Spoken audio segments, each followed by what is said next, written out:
এই বছর পিঠে তৈরি করতে গিয়ে মায়ের মনটা ভীষণ খারাপ হয়ে গেছিল। যেহেতু গত বছরের সাজ ছিল তাই এবছর আর সাজ কেনেনি। আর পিঠে বানাবে বলে যখন সব রকম অ্যারেঞ্জমেন্ট কমপ্লিট তখন সাজটা বের করে দেখছে সাজটা ভেঙে গেছে। আর তক্ষুনি তো নতুন সাজ কিনতে যেতে পারবে না, তাই আর 5টা মধ্যবিত্ত বাড়ির মায়ের মতো মাও কিন্তু একটু বুদ্ধি লাগিয়ে সাজটাকে মাটি দিয়ে ঠিক করে নিয়েছিল।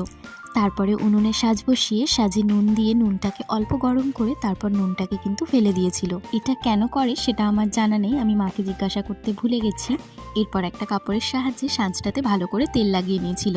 তারপরে দিয়ে দিয়েছিল ওই চালের গুঁড়ির ব্যাটারটা। আর ব্যাটারটা দেওয়ার পরে খানিকক্ষণ ঢাকনা দিয়ে ঢেকে রেখে দিয়েছিল। এবার খানিকক্ষণ পর যখন একটা পিঠ হয়ে গেছিল তখন অন্য পিঠটাও এইভাবে উল্টে দিয়েছিল। তারপরে দুটো পিঠই ভালো করে সেকা হয়ে গেলে এক এক করে সব পিঠেগুলো নামিয়ে নিয়েছিল। এই পিঠেটাকে এইভাবেও গুড় দিয়ে খাওয়া যায়, আবার অনেকে এটাকে দুধ দিয়েও রান্না করে। মাও এই পিঠেটা দুধ দিয়ে রান্না করেছিল, তবে সেই ভিডিওটা অন্য আরেকদিন শেয়ার করব তোমাদের সাথে। বেশ, আজকের মতো ভিডিও তাহলে এখানেই শেষ করছি। দেখা হবে নতুন একটি ভিডিওতে।